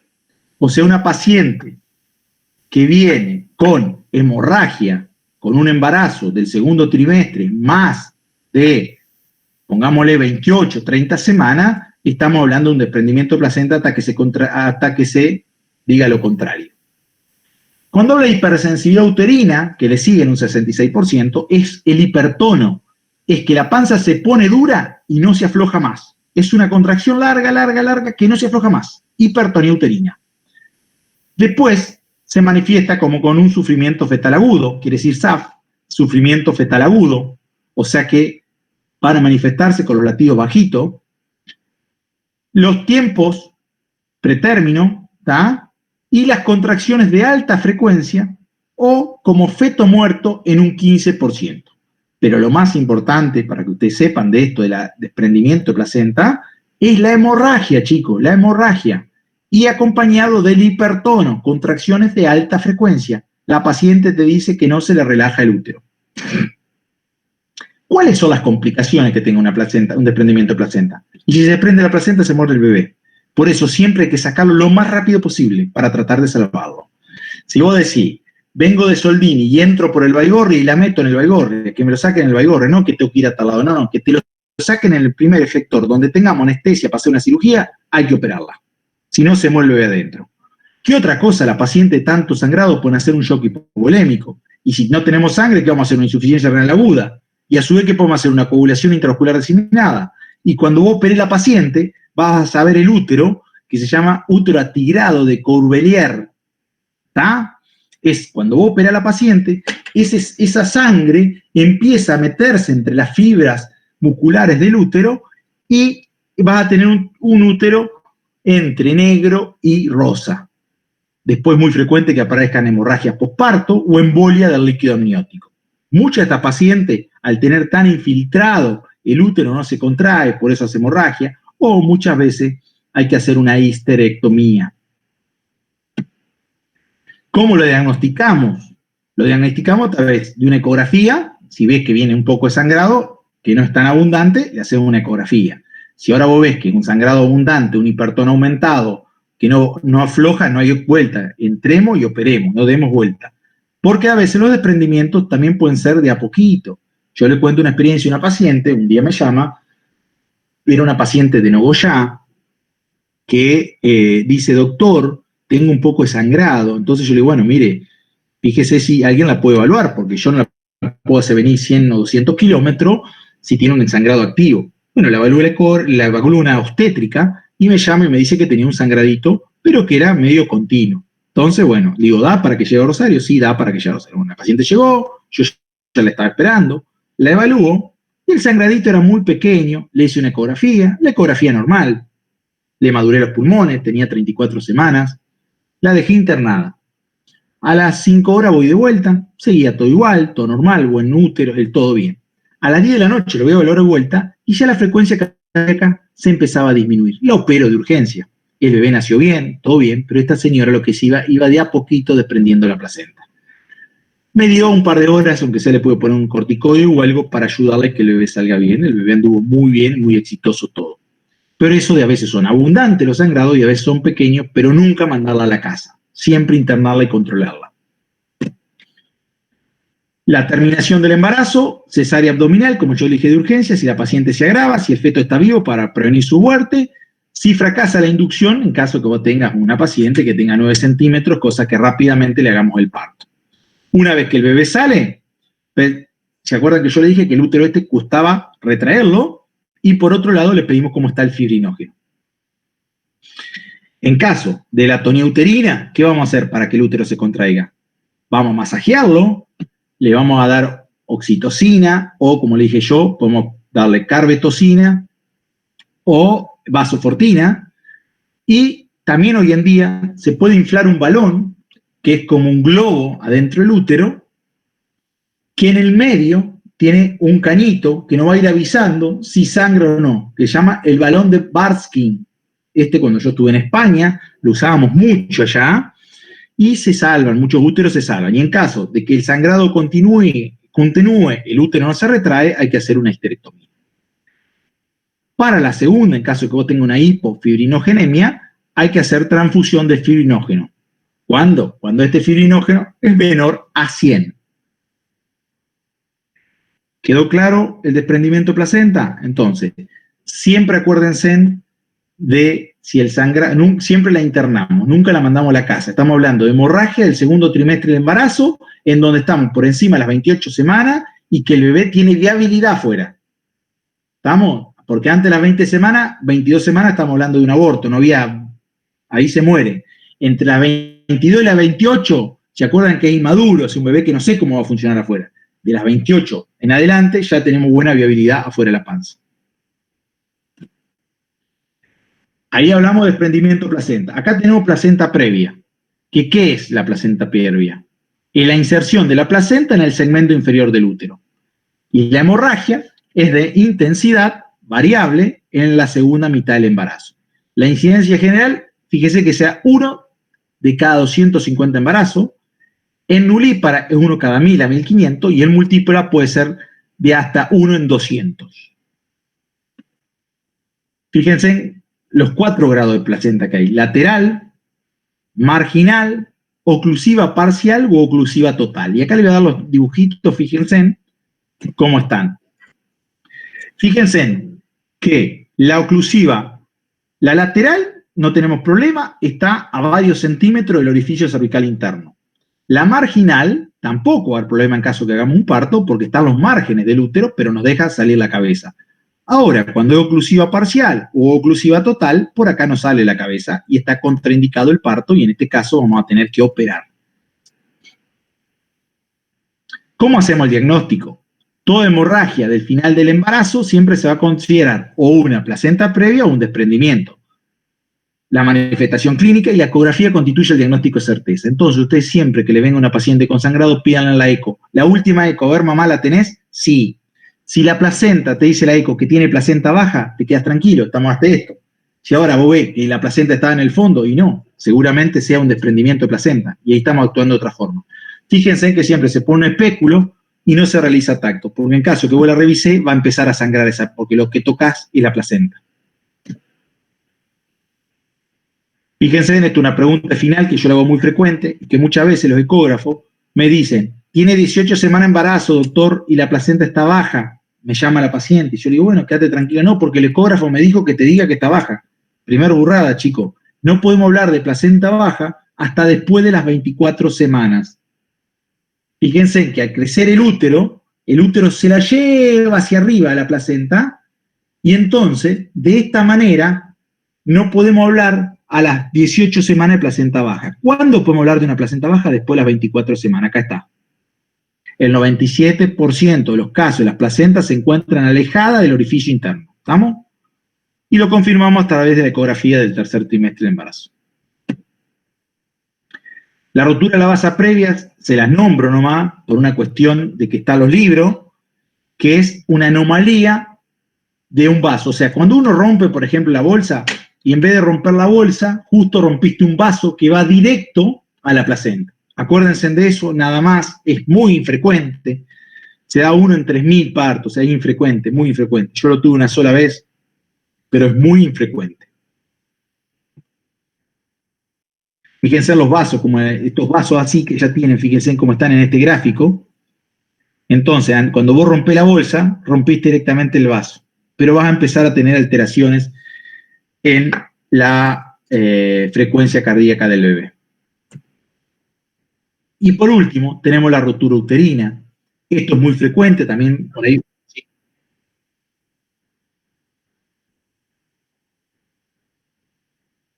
Es una anomalía del vaso. O sea, quiere decir que un vaso que está en la bolsa, en una palabra, ¿está? Vos imaginate una bolsa inflada con un vaso que va en el medio de esa bolsa, que normalmente no salen de ahí los vasos, salen del tronco, pero van y de ahí mismo se conecta directo al cordón. Entonces, cuando vos rompés, hace cuenta que cortaste parte del cordón. ¿Estamos? Por eso es infrecuente, pero suele pasar. Te lo nombro para que ustedes lo tengan a la carpeta, pero no es frecuente. Ahí es el rojo, ¿no? Sí, ahora ya vamos a ver el cuadro comparativo. La rotura uterina, que es una solución de continuidad de la pared uterina que ocurre durante el embarazo, una vez que el feto ha alcanzado su habilidad y que pone en peligro la vida de la madre y del producto. Fíjese que la incidencia es baja, pero ahora yo tengo que corregirlo esto porque ha aumentado un poquito por la gran cantidad de cesáreas que hay hoy en día. Hoy la cesárea está a pleno, porque las pacientes, muchas te piden cesáreas, y bueno, por ahí podés tener una ruptura por esto. Fíjense en que la ruptura puede ser completa e incompleta. Completa cuando la lesión abarca todo el espesor de la pared uterina e involucra el peritoneo visceral. Y incompleta cuando la lesión se extiende solo al músculo uterino, quedando el peritoneo intacto. Esto es muy frecuente, haber una ruptura incompleta. Muchas veces uno entra a una cesárea y ve como un globo. Es así. Lo mira y vos ves la cabecita, el bebé, todo, y está sostenida por el peritoneo, nada más. Y la paciente a su vez, con una cesárea anterior, te había pedido que vos le hagas un parto. Decí que no le hice un parto porque si no en medio del parto se me rompía el útero. Pero bueno, no está contraindicado hacerle parto a una cesárea anterior. Está contraindicado hacerle parto a 2 cesáreas anteriores, porque tienen más riesgo de esto. Ruptura completa, ruptura incompleta, y según los antecedentes obstétricos puede ser con antecedentes de cicatriz uterina, que puede ser después una cesárea, después una miomectomía o de corrección de una malformación uterina. Y sin antecedentes de cicatriz uterina, que la ruptura ocurre, por ejemplo, por los acretismos placentarios o las molas invasoras. Esto que yo le estoy hablando, de la cicatriz uterina, viste que yo le digo que hay mucha cesárea y todo, lo que está creciendo hoy en día mucho es esto, el acretismo placentario. ¿Qué es el acretismo placentario? Cuando la placenta se inserta, por ejemplo, en el lugar de la cesárea anterior. Entonces hay muy poco músculo uterino, y al haber menos músculo uterino, las fibras, o sea, los vasos de la placenta empiezan a salir afuera del útero. Muchas veces comprometen una de las capas del útero, muchas veces salen hacia afuera, y si al lado tiene la vejiga, se van metiendo dentro de la vejiga, y si al lado tiene el intestino, se van metiendo dentro del intestino. ¿Estamos? Esto es una patología que estamos viendo cada vez más frecuente. Bueno, esto es una ruptura del útero en una anatomía patológica. Y este es el cuadro comparativo que por ahí está bueno, o sáquenle en una foto. Fíjense en que vos tenés el desprendimiento de placenta, ¿cómo comienza? En forma brusco. En cambio, la placenta previa, fíjense en que es lento, y es la paciente que va teniendo manchitas de vez en cuando, porque su placenta está baja, que la tiene en reposo. La basa previa es brusco y coincide con la ruptura de la bolsa, lo que yo te dije. ¿Por qué? Porque al romper la bolsa, justo pegaste en el vaso anómalo, mal insertado, que le va a producir un rápido sangrado. Y la ruptura uterina, fíjense en que es brusco también antes o durante el trabajo de parto de una paciente que, por ejemplo, tenía una cesárea anterior y le querés hacer un parto y empieza con un sangrado brusco, es porque el útero se rompió. En cuanto al sangrado, fíjense que el desprendimiento es escaso y oscuro. Fíjense que la placenta previa es rojo, abundante, discontinuo. En la basa previa va acompañado, como yo te digo, rompiste la bolsa, es líquido teñido con sangre. Y en la ruptura uterina tenés una hemorragia vaginal o puede estar también en shock la paciente por el gran dolor que le va a producir. Fíjense en el estado materno. En el desprendimiento es malo, en una placenta previa es bueno, en una basa previa es bueno, y en una ruptura uterina es muy malo. Los estados fetales, ¿cómo va a estar? En un desprendimiento, ¿se acuerdan que yo le dije que si se desprende la placenta, el bebé se muere? O sea que va a afectar y va a estar en anoxia o muerto el bebé. En la placenta previa es poco afectado y el riesgo de prematuridad, nada más, que generalmente estos se dan en embarazos previos a las 36 semanas. En la basa previa tenés un sufrimiento fetal agudo con elevada mortalidad porque realmente rompiste el vaso que va directo a la placenta. Y en la ruptura uterina, muy afectado con alta mortalidad.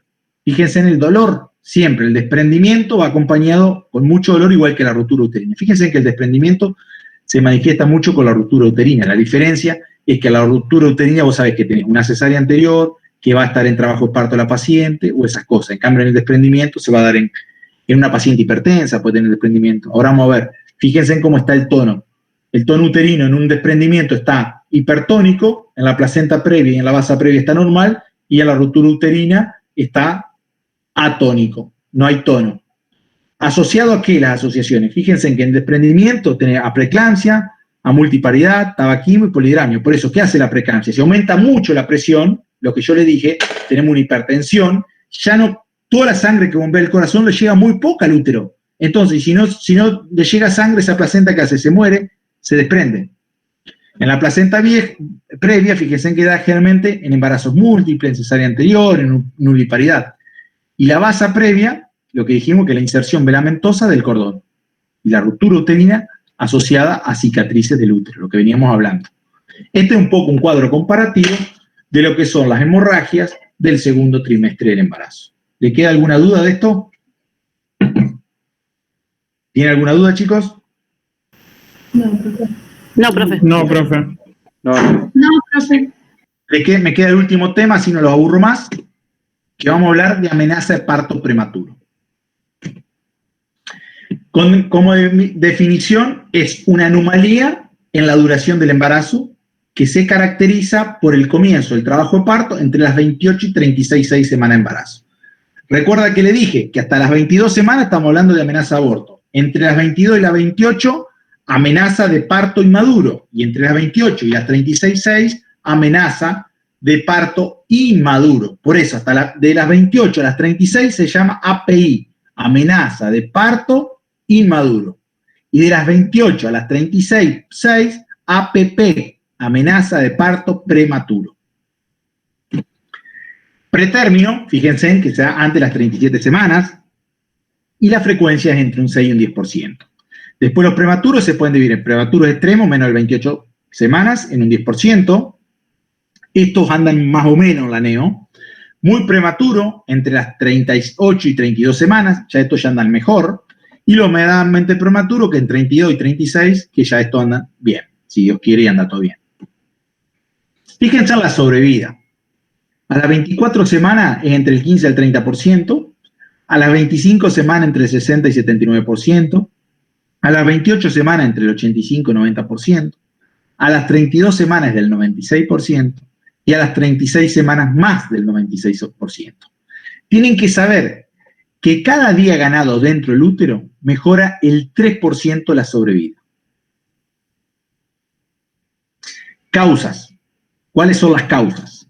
Bueno, las causas son embarazo múltiple, ruptura prematura de membrana, diabetes, hipertensión inducida en el embarazo, retardo del crecimiento intraútero, malformaciones congénitas, polidramnio, miomas, incompetencia cérvico-vaginal, la cirugía, la corionionitis, la pielonefritis, la vaginitis. Fíjense, o sea, una paciente que tenga una infección vaginal puede hacer una amenaza de parto, la estrombofilia, todo eso. Por eso son múltiples las causas que pueden darte una amenaza de parto. ¿Cómo hacemos el diagnóstico? Y yo siempre hago hacer un triángulo. Por una punta vamos a poner la edad gestacional, que tenga menos de 37 semanas, contractividad uterina, que tenga más de 3 contracciones en 10 minutos, y los fenómenos pasivos, que vos la revisé y tenga 3 centímetros de dilatación. Entonces tenemos menos de 37 semanas, 3 contracciones en 10 minutos y 3 centímetros de dilatación. O sea que esta paciente está haciendo una amenaza de parto prematuro. ¿Cuáles son las indicaciones? Reposo absoluto en casa. Le va a pedir un laboratorio, sí, una rutina, para ver cómo están los glóbulos blancos. ¿Por qué? Para que si me indica que tenemos una infección. Si tengo glóbulos blancos en el embarazo, generalmente normal, hasta los 15.000 los glóbulos blancos. Pero si tengo 23.000, y bueno, le hago un urocultivo porque a lo mejor tengo una infección urinaria. Le hacemos el cultivo del flujo para descartar cualquier, ya sea el Streptococcus galactiae. La útero inhibimos. ¿Cuál es la función de útero inhibirla? ¿Para qué? Por un lado, frenar las contracciones, y por otro lado, para madurarle los pulmones. Y le hacemos una ecografía obstétrica para ver cómo está el bebé. Fíjese a la uteroinhibición, ¿cuáles son los beneficios? Le administramos el corticoide, o sea, lo maduramos, prolongamos el embarazo, o sea que este embarazo, al uteroinhibirlo, frenamos las contracciones y sigue adelante, seguimos con el bebé adentro, y de esa manera reducimos el tiempo de que el bebé esté en la unidad de cuidado intensivo neonatal. ¿Cuáles son los fármacos uteroinhibidores? Por un lado tenemos los beta-miméticos. ¿Cuáles son los beta-miméticos? La ritodrina, que es el Ritopar, o la isosuprina, que es el Duvadilan.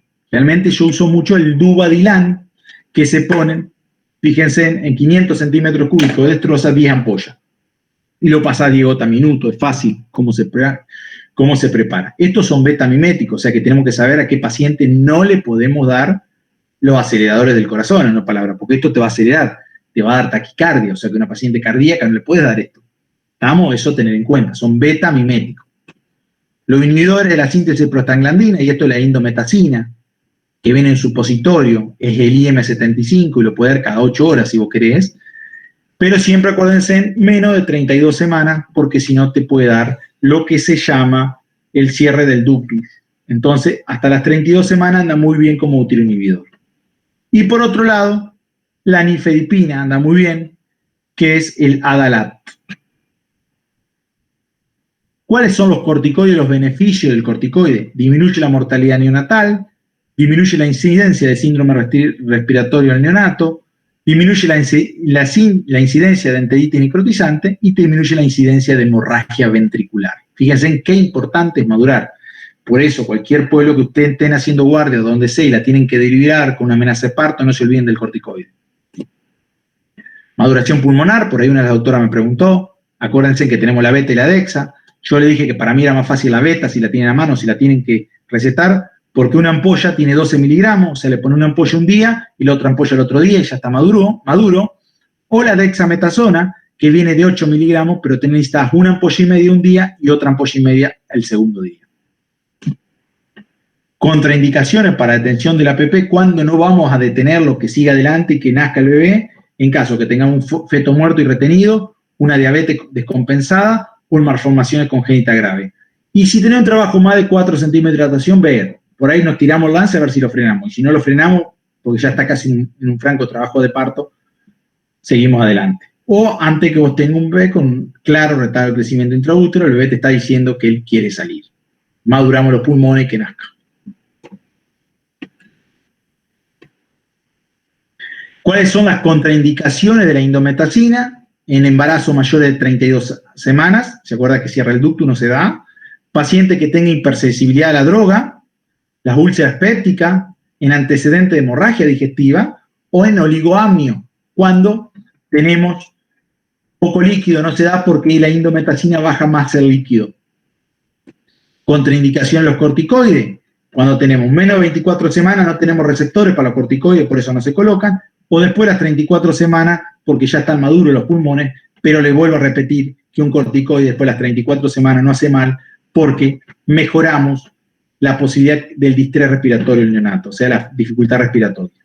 Evidencia de maduración fetal, diabetes descompensada, porque los corticoides aumentan más el tema de la glicemia, en la coriomionitis, o sea, porque hay una infección, o en las infecciones maternas graves. Bueno, ¿alguna duda, pregunta que le haya quedado de esto?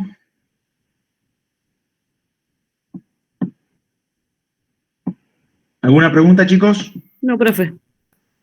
No. No, doc. Bueno. Bueno, más o menos quedamos con esto, más o menos todo lo que yo les he explicado.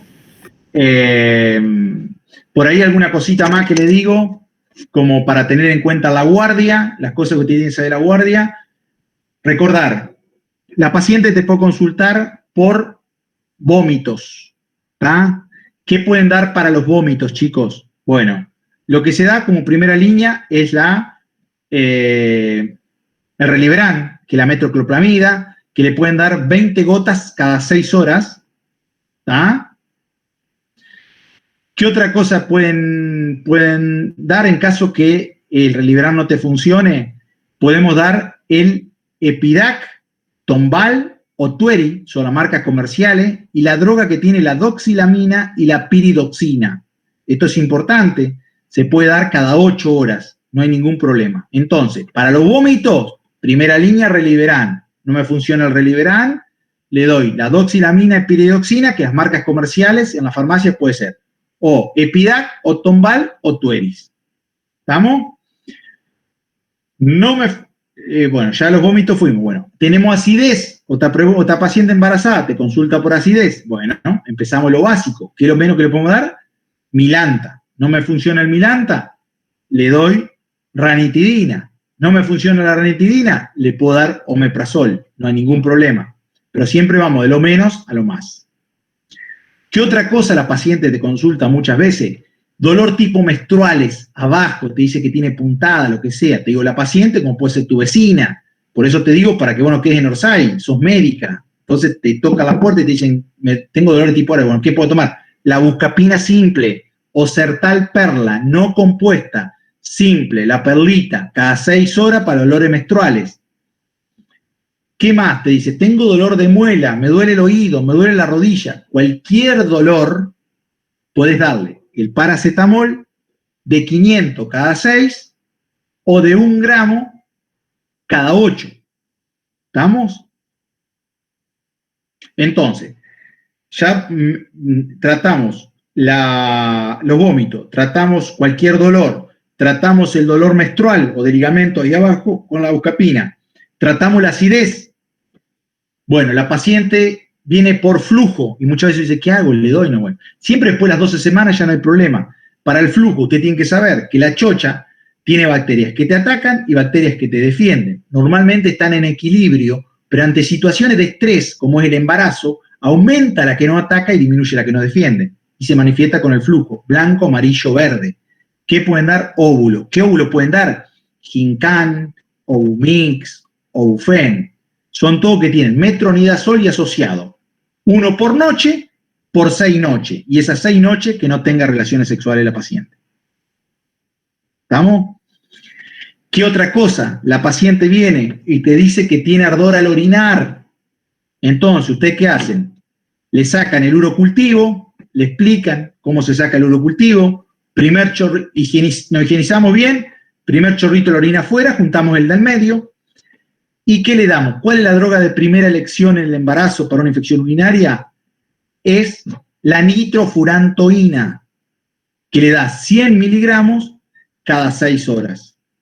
Por una caja que trae 28, o sea que va a tomar más o menos una semana esa medicación. Terminó de tomar, a las 24, 48 horas le hacemos el urocultivo de control. ¿Por qué ustedes sacaron un urocultivo al ingreso? Para ver si es sensible a la nitro, porque capaz que ustedes le están dando nitro y no es sensible. Y de segunda elección, ¿qué podemos darle? La cefalexina. ¿Está? Cefalexina 500 cada 6, y si vos ves que la paciente es muy perezosa y no le va a hacer cada 6, le da de 1 gramo cada 12, por 7 días. ¿Estamos?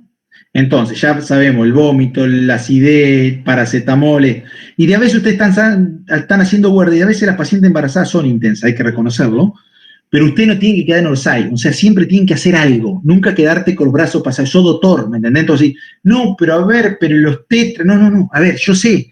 Entonces, ¿qué hacen? Están en una guardia, estamos en Soldini, acá viene la paciente vomitando, tipo deshidratada, dice, no, ya me dieron el Revlimid, no me hace efecto, me dieron, capaz del Tombal no sabe nada, dice la doxilamina y la piridoxina, usted lo tiene en la manga guardadito, eso sabe que lo puede dar, pero si no, ¿qué hace? Le decía a la enfermera que te ponga un suero, le pones Reliberan, le pones ranitidina y le pones Reliberan, ranitidina y buscapina, simple. Las 3 en un suerito, se lo pasás en media hora y después le maté un suero entero porque la paciente vomitó mucho, te está contando que está medio deshidratada, y la mandás a la casa con el Reliberan reglado cada 6 horas y el Tombal, Epidac, que te dije yo, cada 8 horas. ¿Me entendés? Ahí por ahí me preguntaba alguien de la nitrofurantoína, se da 100 miligramos cada 6 horas por 7 días. ¿Alguna otra pregunta de esto, chicos? Profe, perdón.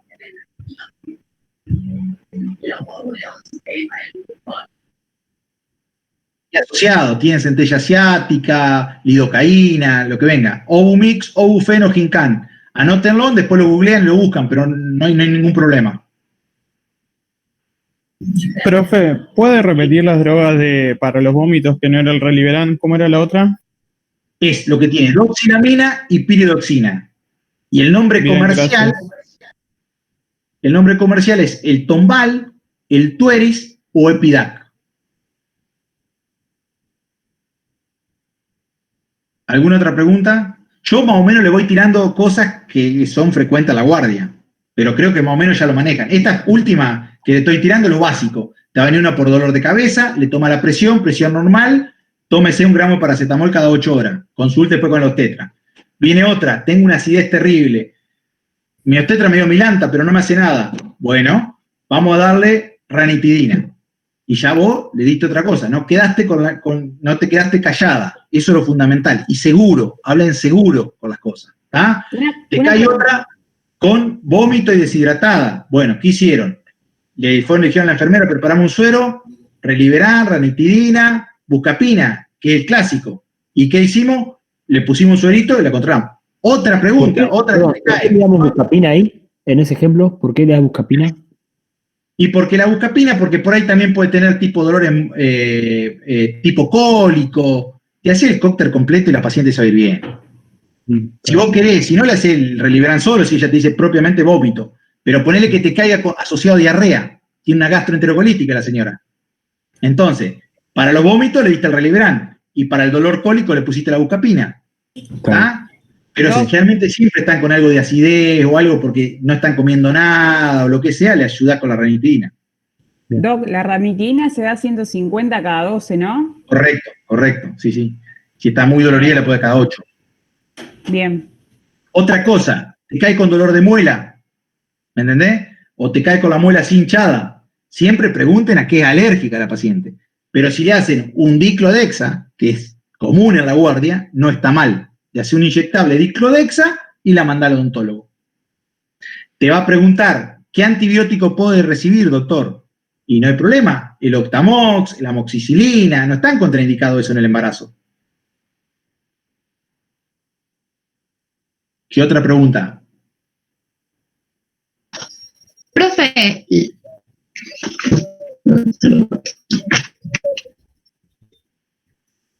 No lo escucho. ¿Se escucha ahora? Ahora sí. Se me corta el internet. ¿La hiperemesis gravídica es frecuente? Sí, hay mucha. No es tan frecuente, pero hay pacientes que la hay que internarla. Hay que internarla porque, bueno, solo extremo, pero mientras vos ya te cayó primero. Te cayó el primer día de la guardia, le diste el Reliberan. 20 gotas cada 6 horas y el Tombal o el Tuergo, el Epidac, la doxilamina y la piridoxina se lo diste cada 8 horas. Te cae a los 3 días de vuelta porque estás en Chañar ladeado, no sé en dónde, y tiene que venir a Rosario los tetras. Bueno, le pones el suerito, la vas a mejorar esa noche, pero le decís mañana vaya a los tetras. ¿Me entendés?